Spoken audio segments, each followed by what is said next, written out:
And the Prairie Dog says, we are live for responsible local travel in the USA this August 14th, 2015, and we have a very chock full of Americana hangout for you folks. Deborah and I are hosting Responsible Local Travel in the USA, a series of hangouts in 2015, and we are very happy to be joined by our friends from the Long Run.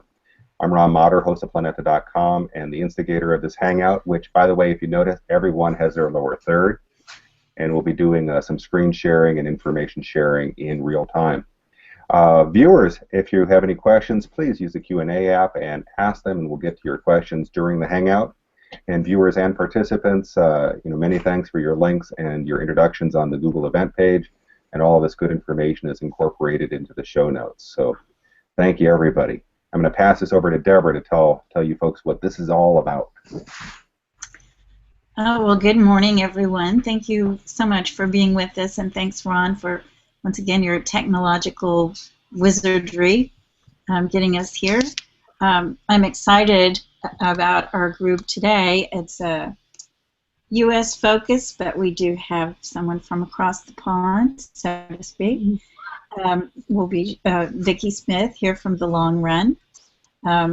We also have, let's see, Timothy. How do you say your last name? O'Donoghue. O'Donoghue. Unless you're in Ireland, then it's O'Donoghue. O'Donoghue. And Allison Fox from American Prairie Reserve. So welcome, all of you. Just a short introduction. Ron and I have worked internationally in tourism, responsible tourism, ecotourism for 25 years. Ron is just celebrating, is it 20th anniversary? Planeta.com. That's right. So, yeah, he's been doing this for a long time, and big kudos to him. He's brought together so many people. But we realized that there are a lot of U.S.-based organizations doing work in other countries, and that we really didn't have a good responsible tourism network in the U.S. So our goal really is reaching out and finding out all this amazing stuff that you guys are doing in the United States and building a better communications network and maybe even a more formal network down the road. But we are about responsible tourism and making sure that our great environment is protected through tourism and people can still experience it. So I'm very excited about what you guys are doing today.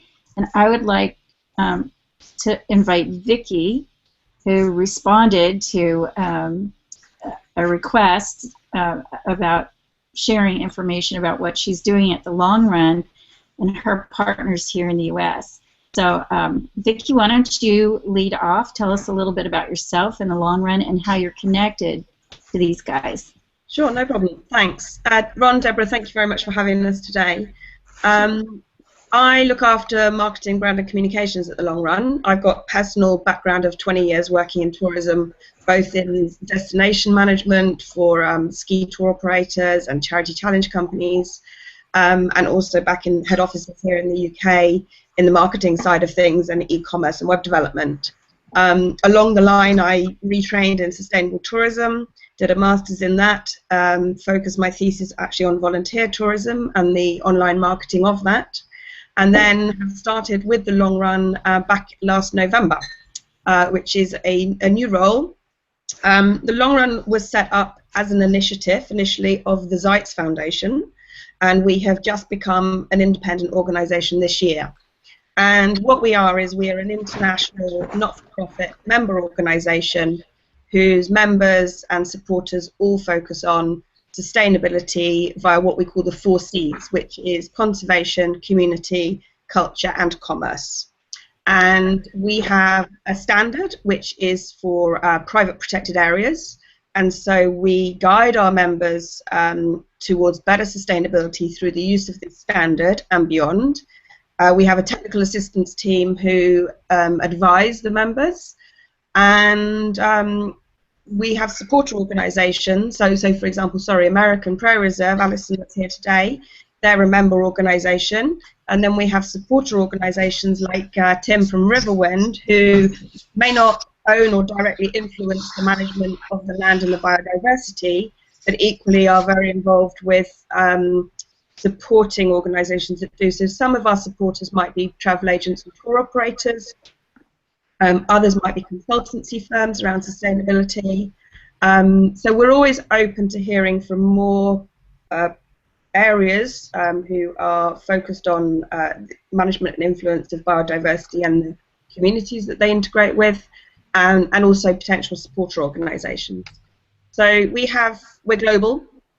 We have members across the world, be they islands such as Chumbe Island and Nicoy Island. These are some names that you might hear. Quite often these guys are up there with the best of the best, winning the awards at responsible tourism shows year-round. We have rainforests, for example, La Parrillos and Prairie in Costa Rica, and Hurani Eco Lodge in Ecuador. Willow in Chile is another big name that's very well known. Fainan Eco Lodge in Jordan. One of our most recent new members is actually called Base Camp Ulanka. That's an Arctic wilderness. So we really spread our sustainability across the world in an absolute variety of destinations and in environments. And the common element is the challenges that they face in improving their sustainability, be it conservation, be it community development integration.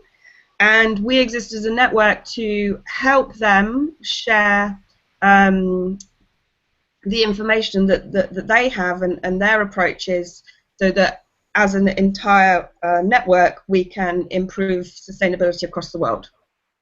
Beautiful. Hey, Vicky, take a quick look. Here's the Long Run website.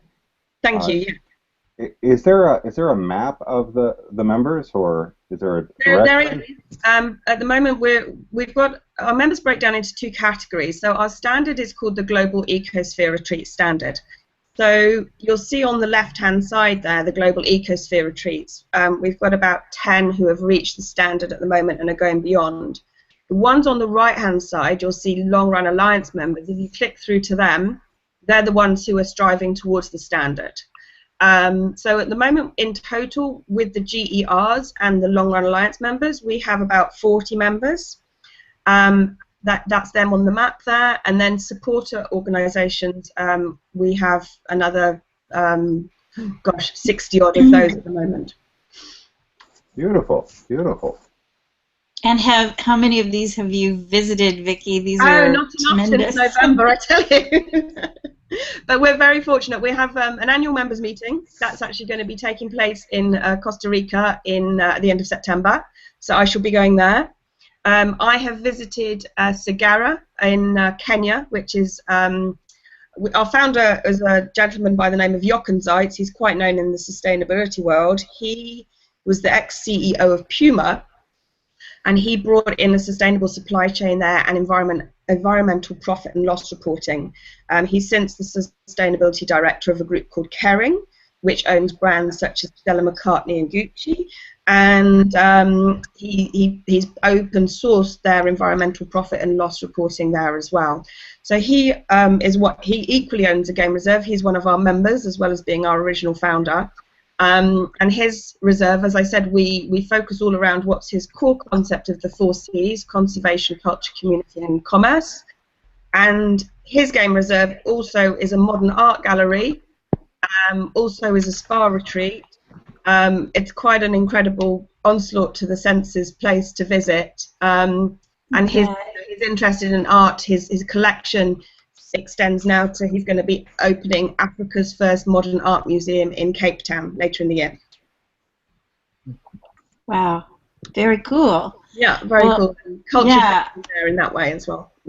And great that you have this job, and great that you're reaching out. And what I would like to do now is if you could explain how you are connected with the groups here in the U.S. and what roles they play, in your network. So let them talk a little bit about their work as well. Sure. So we have both Alison from American Prairie Reserve, who has become a relatively new member of the Long Run, and Tim from Riverwind, who's become a relatively new supporter of the Long Run. Both joined us this year, and it was an opportunity hearing about this hangout for us all to talk about responsible travel in the USA.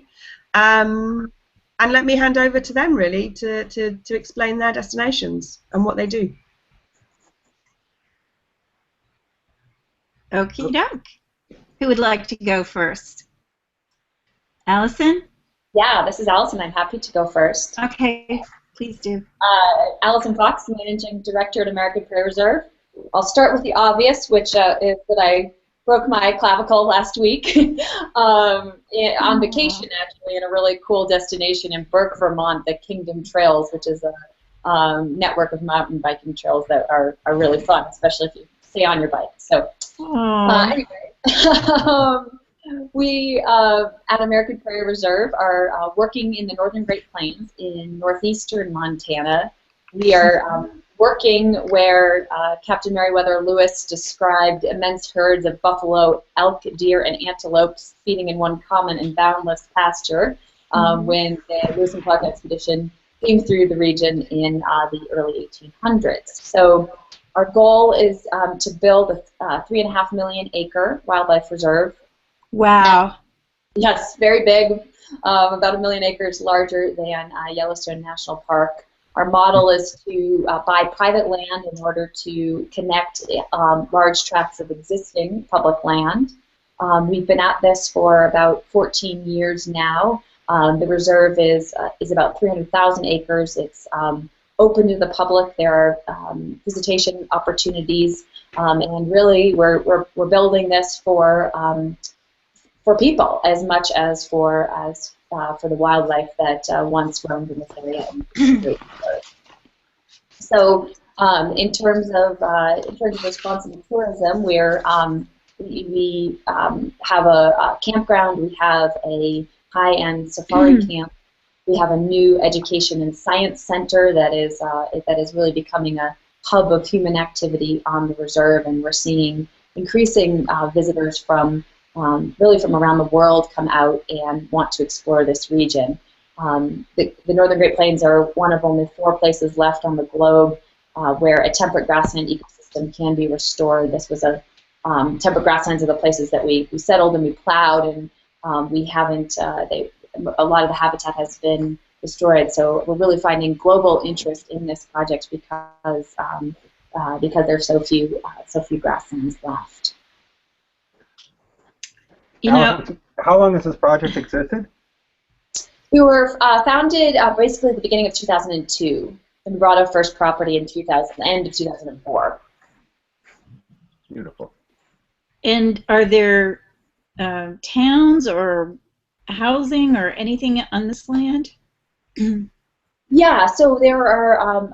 It's definitely a sparsely populated part of a sparsely populated state, but there are a couple of towns nearby: Malta, Montana, Glasgow, Lewistown, Zortman, and there are visitor services, some visitor services in those communities. And then we are building out the infrastructure on American Prairie Reserve.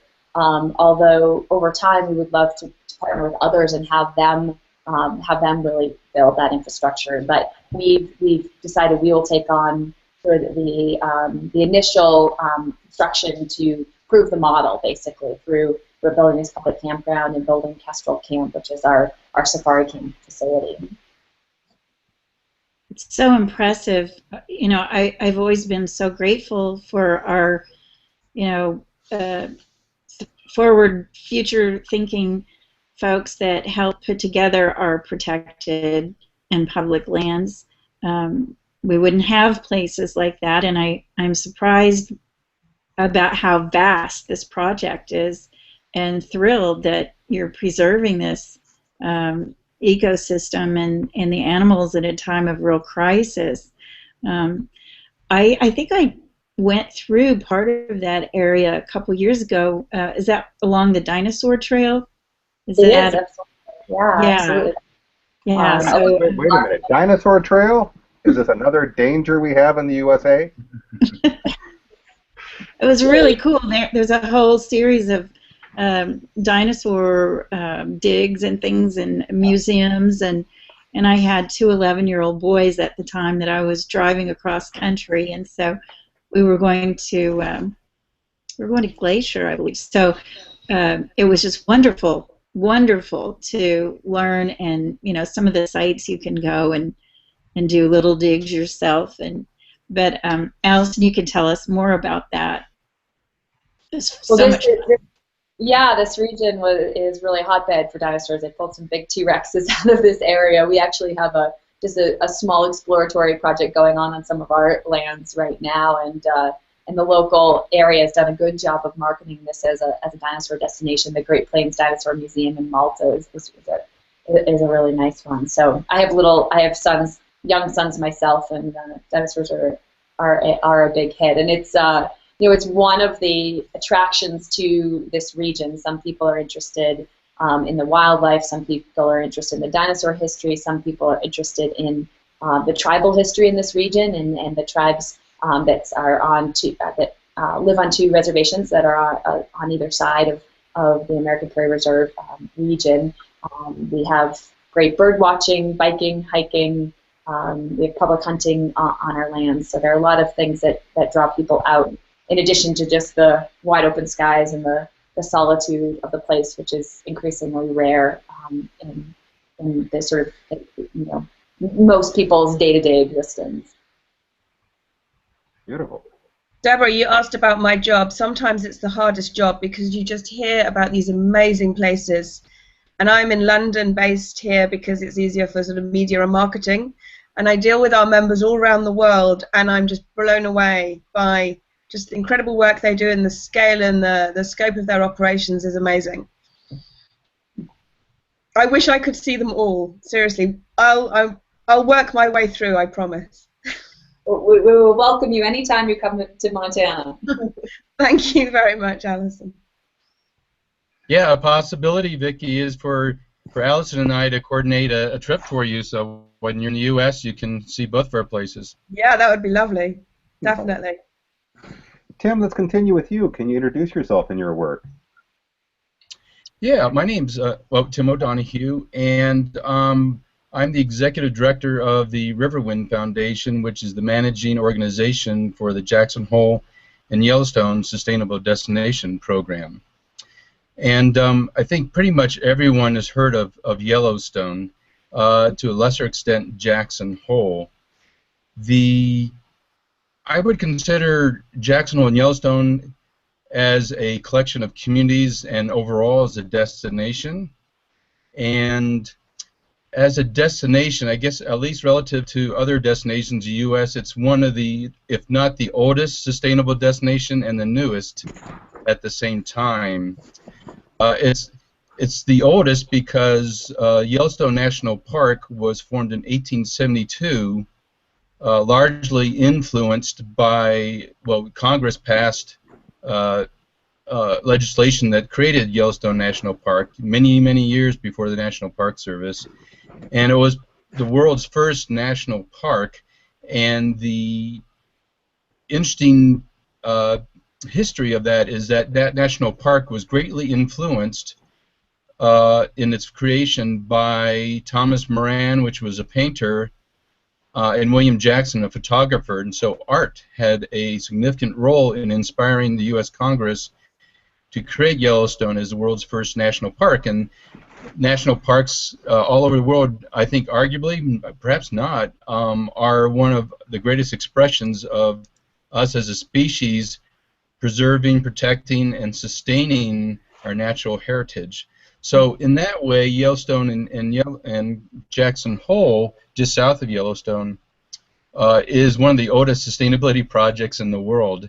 We're one of the newest as well in that we've never, as a destination, organized ourselves to work in a unified way going forward.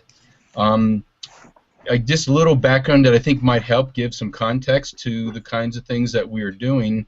When I was director of the Jackson Hole Chamber of Commerce, on behalf of all of our members of our community in Teton County, and Teton County is all of Jackson Hole and the southern half of Yellowstone, we applied to the Global Sustainable Tourism Council to be one of the early adopters that they would choose among the 30 applicants worldwide to test drive their first set of integrated comprehensive sustainability criteria at the destination level.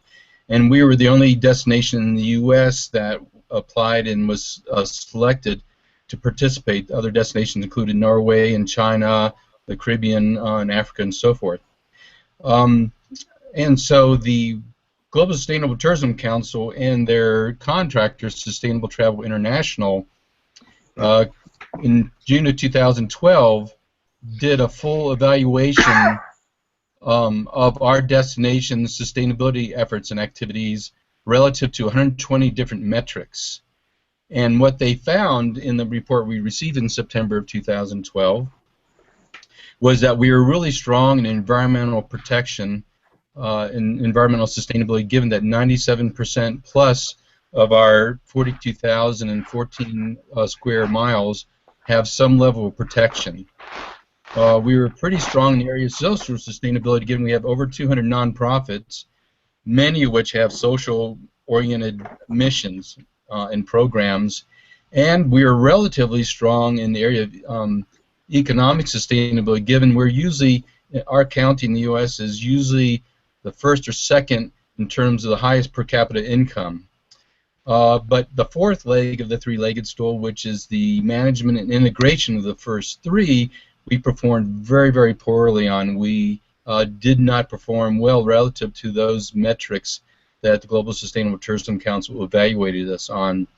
And so that was the genesis of the Jackson Hole and Yellowstone Sustainable Destination Program. We realized that we needed to get ourselves organized as a community and a destination, we're both, to work together with the many diverse activities and projects that are going on here. If we're going to strive toward greater level of sustainability, we need to work together. And so the we is the federal government, primarily National Park Service, National Forest Service, and the U.S. Fish and Wildlife Service. Our local county and town government. We have many, many nonprofits, as I mentioned, some very key ones that are whose missions are focused on different areas of sustainability. And then we have many, many businesses, several thousand businesses here. One of our first projects was to do an inventory of all of our sustainability activities and programs. And what we found of the 137 different entities that we inventoried, there's a lot going on here. But there was no entity or program that worked to coordinate and facilitate partnerships among those entities that are doing that kind of work. So the Jackson Hole and Yellowstone Sustainable Destination Program was formed to be that entity, to be that program that would look to find gaps in the work that we're doing, look to find partnerships among entities that had similar interests and challenges in sustainability, and then look to pull resources together where individually we may not have, as an organization, as a business, as a government agency, the resources to meet and strive effectively towards some of the goals that we've set for ourselves. But collectively we can, and so our program is looking to bring together all those entities, their resources, to strive toward specific milestones, specific goals that we've set for ourselves individually and collectively as a destination. So our program is a sustainability program. It's not a sustainable tourism program, even though we have the word destination in our title. Tourism is a subset of what we do. And so that's sort of a summary of our mission. We're really focused on providing education, training, information resources to the entities that are either currently involved or want to be engaged in sustainability activities here in Jackson Hole and Yellowstone. So in a large nutshell, that's what we're doing. 1 second. Thank you so much. Is there any, we're looking at your website right now, if you can see. Are there any pages that you would call our attention to? Anything we should look at? There's two, probably. One is the partners and sponsors, maybe that's the first one to look at to get a sense of, by name, the kinds of entities that make up our council. We have organizationally, we have 7 consultants. They're a subset of our overall steering committee of 14 people and organizations. And then that steering committee of 14 is a subset of our overall council of 58 entities that are local and federal and state government. They're nonprofits and businesses. So if you could find that participants page or the sponsors, and I think actually the participants page, those are our sponsors, so I could talk a little bit about our funding as well. But if you go to the participants page, you'll see a list in alphabetical order, organized according to business, nonprofits, and government, the names of the entities that are they're working as part of our program. Tim, do you have, or could you tell us a little partnerships with any entities like a tribal, Native American, any policies that are important here? You know, that's a good question and sort of near and dear to my heart. Even though my last name's Irish, my mother's side of the family is Chicopee, which is Algonquian, and unfortunately, the indigenous people that were in Teton County, that's Jackson Hole in the southern half of Yellowstone, historically they were here in the summertime because the winters are just too harsh. In the summertime, they came here to hunt, to gather herbs and other plants for foods, for medicinal reasons, and so forth, and in general escape the heat of some of the lower elevations. And some of those indigenous people, primarily the Shoshone, the Crow, the Bannock, some other tribal entities as well, would come here, and some of them actually settled here once the Euro-Americans arrived here and started to settle here in late 1800s.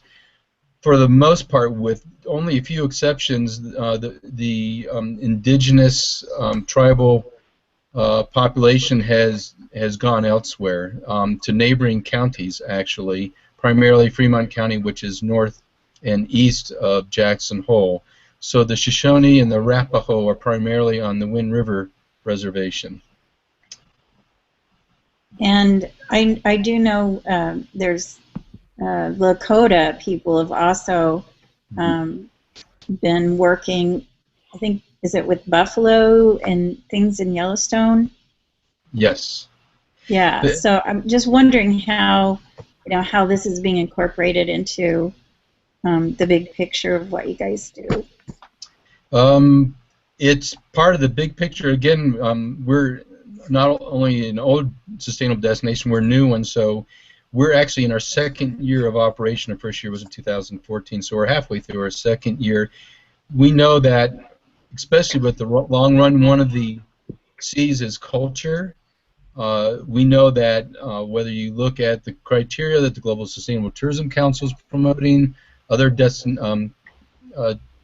certification entities, recognition entities, all emphasize sustainability, respect of indigenous cultures. So we know that in the Yellowstone region, that eventually our program will expand to, there are significant tribal interests, the Cheyenne, the Crow, as well as the Arapaho and Shoshone and others, and the Lakota as well. We do have some Lakota residents here, but it's not a tribal presence, if you will. Right. So we know that that's an area that we need to consider as we more mature, and there's tremendous value that is brought to a sustainability program by indigenous peoples with their traditional spiritual connections with land and all the wildlife that the land supports. Wonderful. That's good to know. Yeah, and you're also developing educational and training programs that are going to benefit everybody, right? We are. If I can back up a minute, our funding, which is one of the questions often asked us, is where you get our funding from. I think everyone wants to know where everyone gets their funding from, so that we can have economically sustainable programs and projects. Our funding comes primarily from the federal government, from the USDA Rural Development Organization. We have national and private foundation grants. Our local travel and tourism board helps fund us.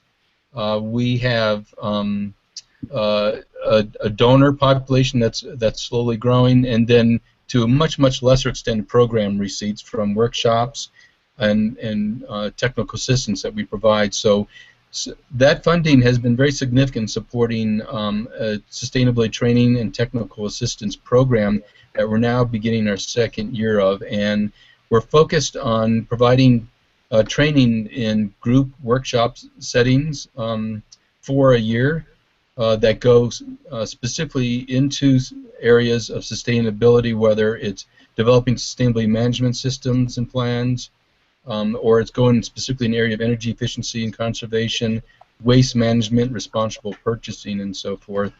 And then we have a one-on-one technical assistance program where we work individually with businesses over the course of about 6 months in a working relationship to get them from where they are to where they want to be based on the goals they've set for themselves, short and long-term goals for sustainability. So that's sort of, in a nutshell, what we're doing with sustainability training and technical assistance. We're working on one-on-one, grassroots, ground level up, as well as doing some things that are in a top-down nature in our programs.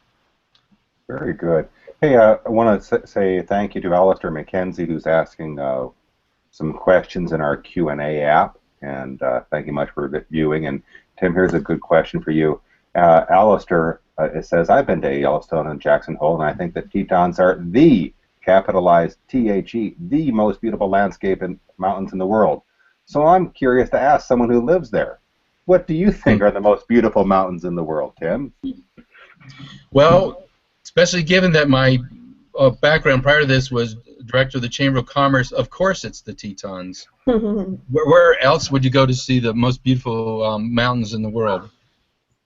But the reality is I've fallen in love with a number of other places around the world, whether it's up in Banff and Canmore or other places. I'm originally from the Washington, D.C. area, and when I first started coming out to Jackson Hole, I started coming out 1 week to 2 weeks a year, and every time I came back to Washington, D.C.'s great a city as that is for cultural purposes, for career development, my heart became more and more in where the natural landscape really inspired and appealed to what I'm passionate about, which is protecting, preserving the integrity of our natural world. So thanks, Alistair, for teaming me up like that. Hey, Tim, there's another follow-up question from Alistair, and he basically wants to know what happened to the reintroduction of wolves in Yellowstone. It is extremely successful, that reintroduction, and actually I know a number of the rangers and veterinarians that were involved in actually releasing them.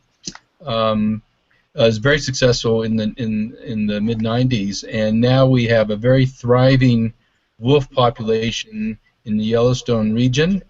That's not without controversy. We have a saying in Wyoming that friends don't let friends talk about wolves, and that is because the 3 states that share Yellowstone National Park and the surrounding region, Idaho, Montana, and Wyoming, are very, very conservative.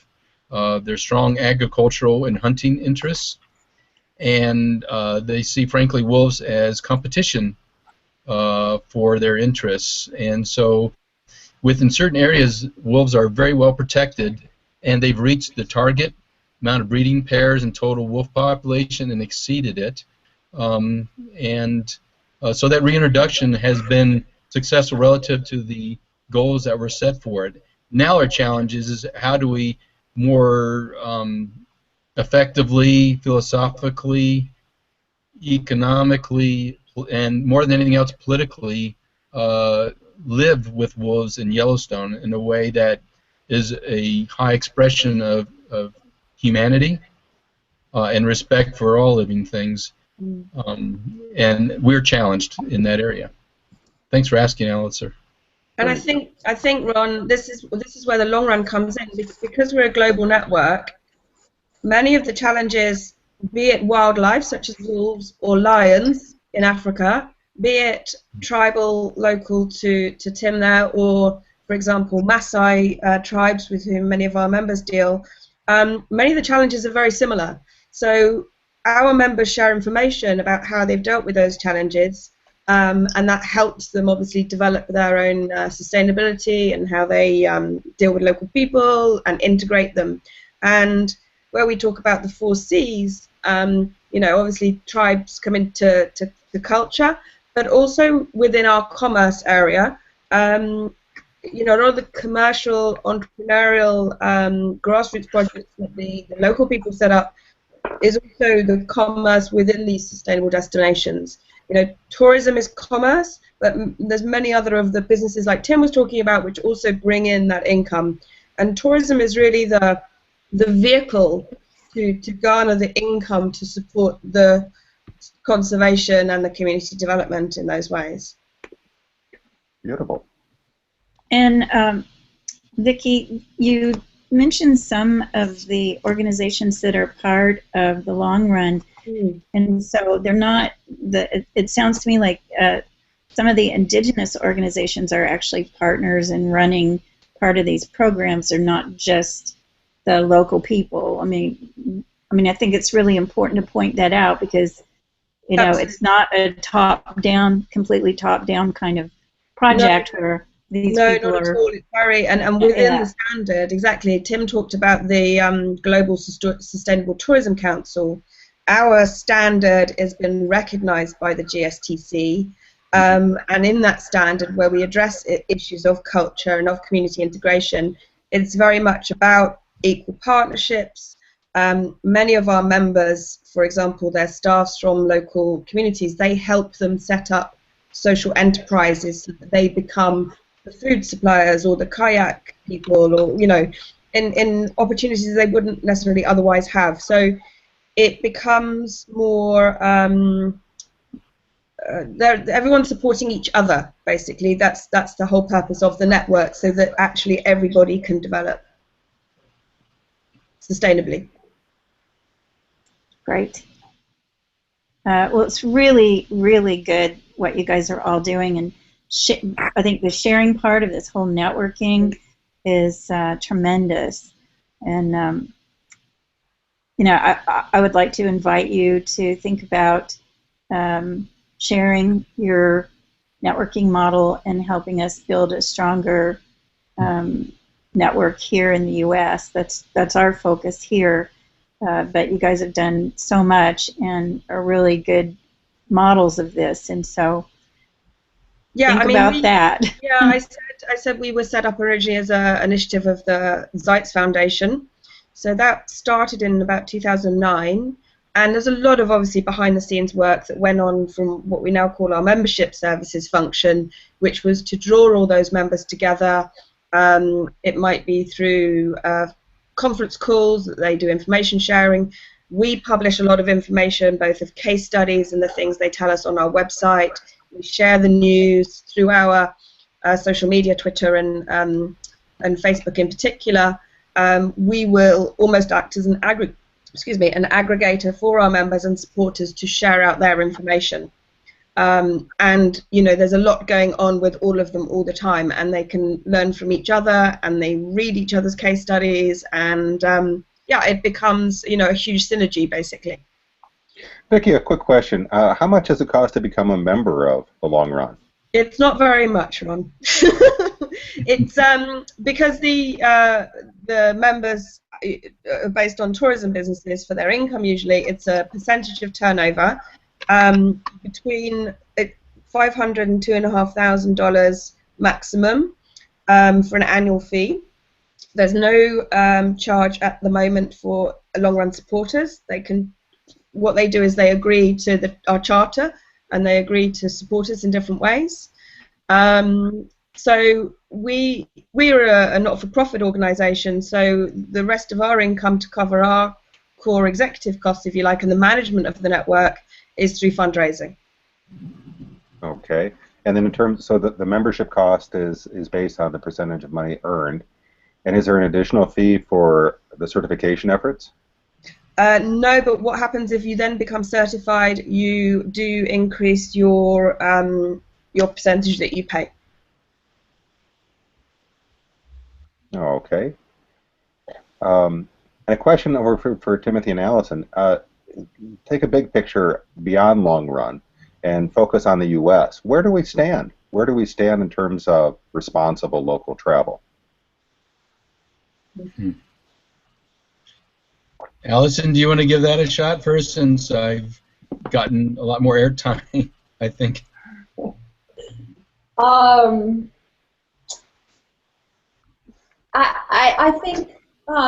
think we have a lot to learn from the rest of the world, and I think that the definition of responsible travel has changed even over the last decade, and that's one of the things that the reasons that we were attracted to join the Long Run Initiative. We want to be a global example, and we want to be a domestic example of responsible tourism, and we talk a lot about building a park in the 21st century of this scale is being done very few places around the world, but we have 150 years of history to look back on. And so, when you were talking earlier about conflicts with predators in the Greater Yellowstone ecoregion, one of the things that we've recently launched is an initiative that actually is something that we copied from Africa, and that is a wildlife-friendly beef brand. So we're working with local ranchers in the American Prairie Reserve region who agree to raise their cattle to a set of wildlife-friendly standards that we author and we agree upon and are measured on, and for that they get a premium for their cattle. So we look at the conflict around the world between protected areas and their agricultural neighbors, and we see an opportunity relatively early in our project to build American Prairie Reserve in a way that has softer boundaries rather than the harder boundaries that surround protected areas around the coast. That's just one example of some ways some of the best models for working with local communities are actually coming from places like Africa. You say responsible travel has kind of changed, and the definition, interpretation has changed in the past 10 years. Can you be more specific of that here in the U.S.? This isn't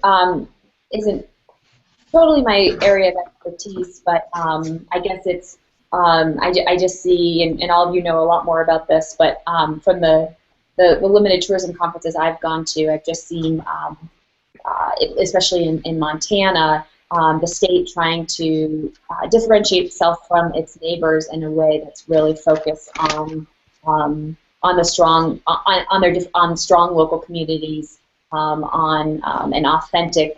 a more authentic local tourism experience. That's certainly how Montana is marketing itself. So it's not just about the nature experiences you have, but it's the interactions you have in the communities that surround our parks and protected areas. Good to hear. Tim? Well, one way to look at it is we're a relatively young country compared to a lot of the other countries, compared to Europe. And our country and our continent were settled later than most, and so, if you will, the industrialization and populating of, say, the U.S. Is a relatively recent thing, and so we somehow in the course of becoming an industrial society, we were protecting land along the way, starting with Yellowstone and Shoshone National Forest, which is just right outside Yellowstone as well. It's our first national forest, and so we have these large tracts of land that have some original protection, and then, like the American Prairie Reserve, that has worked to protect and preserve what's still existing in that part of our country. And my sense is that there's some conflict or tension in the U.S. between those people who have that are far-sighted that see we really need to be sustainable much more than what we are now, even much more than anyone is now. And then there are others that are sort of feel that they don't see it that way. They see that we've got plenty of protected land, that we need to really just focus on the economic aspect of sustainability, not so much on the environmental or perhaps the social. And so I think there's a tension in the U.S. that's been there between the environmental and conservation interests and the economic interests, and this old paradigm of tension is starting to break down. And I think one of the reasons why that tension or that paradigm is starting to go away is because we are following the lead that, for instance, Europe has set, and other entities that are working in other parts of the globe are demonstrating that we can't just sit back and think that we have a large amount of protected land and we're, if you will, good with that. We need to think to the future that, with increasing global population, including the U.S., and the immigration that's occurring here as well as elsewhere, diminishing the resources, that we need to take care of things now. Now, with climate change being the biggest of all pile drivers, we really need to address climate change. And whether people believe in climate change or not, and believe it, I'm in Wyoming, so there are people that still don't believe that's the case. Sustainability is a good thing, whether you believe in climate change or not. And so I really think that the U.S. is in a steep trajectory in terms of becoming aware of and acting upon the principles of sustainability. And we have a lot to learn from organizations like the Long Run, like the Global Sustainable Tourism Council, and other entities that are doing great work in other parts of the globe. And in a way, our American egos can get in the way of us saying, okay, look, we can actually learn from other countries and follow the lead. We don't always have to be seen as the leader or as number one in how we do things. I think we have a lot to learn, and that's why I'm very appreciative of the work that Vicky and her organization is doing, is because it provides an example of what we could be striving and aspiring toward.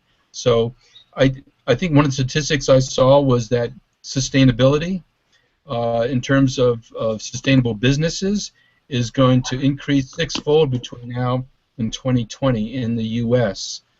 So I think that's one data point among many that says that, yeah, we are not as strong in sustainability in terms of our programs and institutional support as other parts of the world, but we're trying to catch up as best we can. And so there's organizations like the ones that are on this call and other ones, Deborah and Ron, you talked to, that are working to bring us, up that trajectory. Beautiful. Hey, I want to take one final question from Alistair, and many thanks for watching. He says, looking into the future, what frightens you? Planners chipping away at protected lands, shale drilling, or do you feel confident about the future? Can I say I think there's a really big challenge about funding at the moment.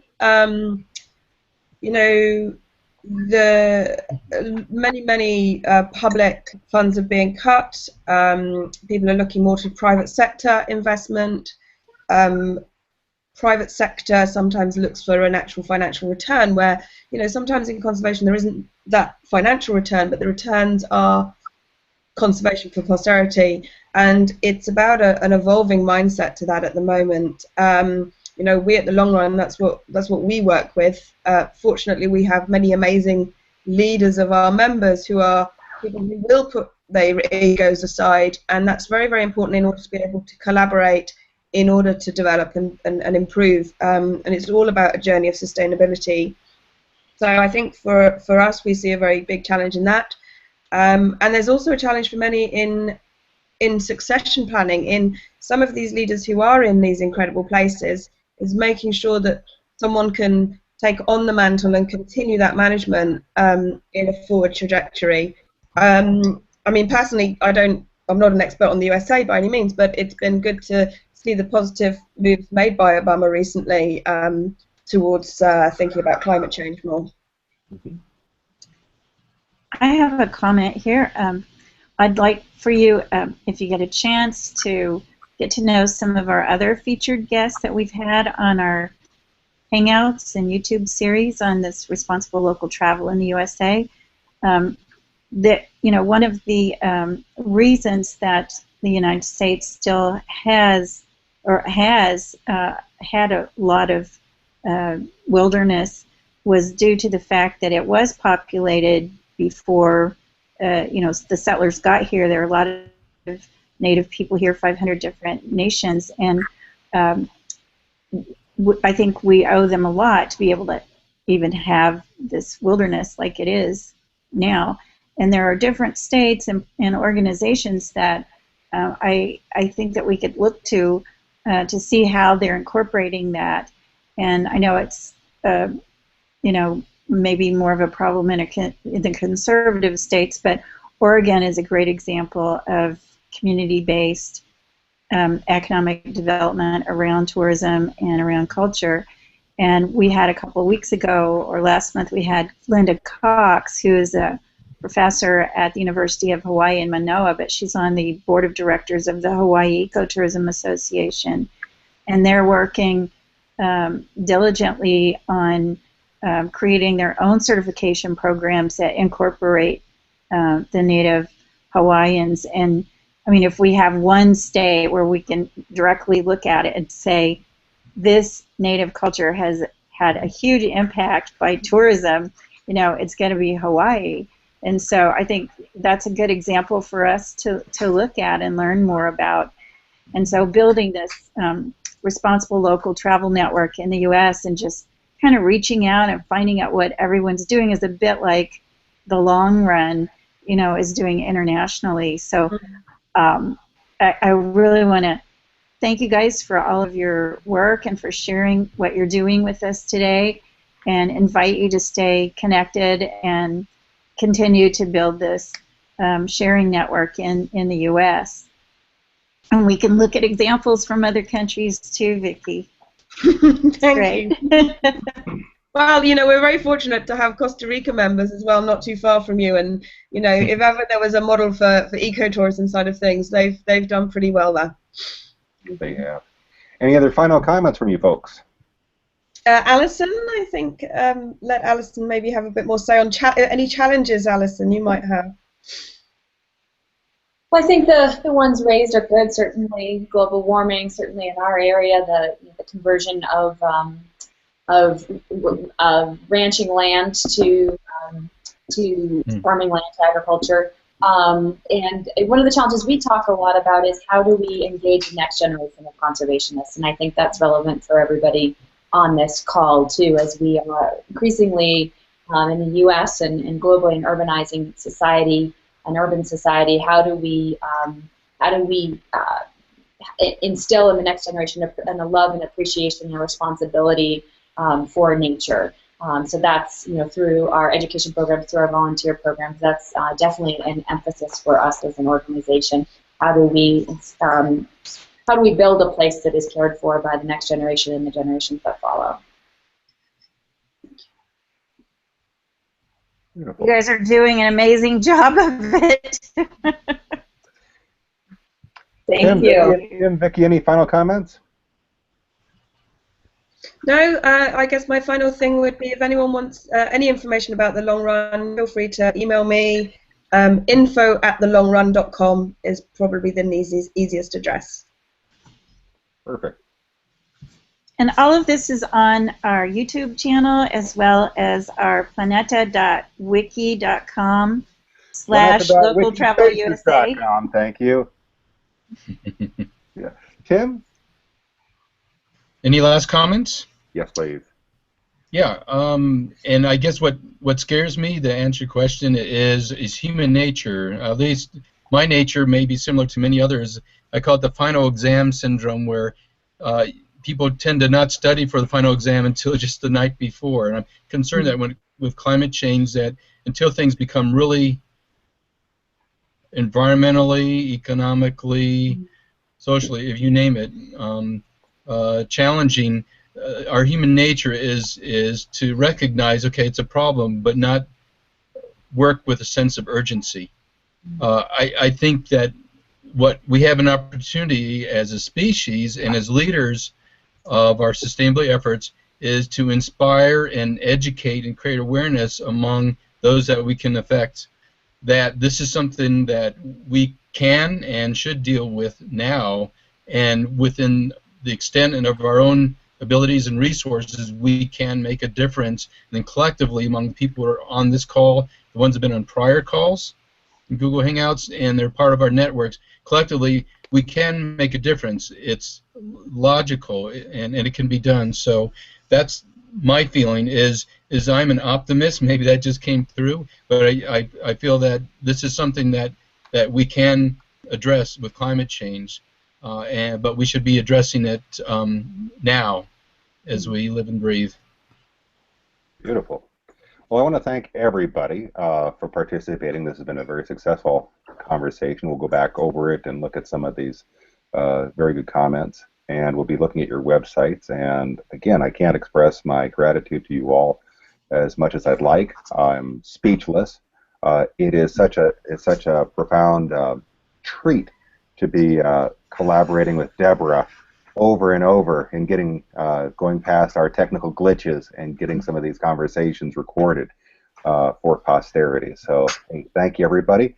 Next week we're talking about Gold Butte and Basin and Range and other protected areas in the great state of Nevada, and we will continue these conversations. To the participants here, let's continue our conversations, and you're welcome to future Hangouts. So stay online. We'll go into our other side of the green room, and for viewers, keep those comments coming. Thank you very much. Bye-bye, and thank you. Thank you. Thank you. Bye.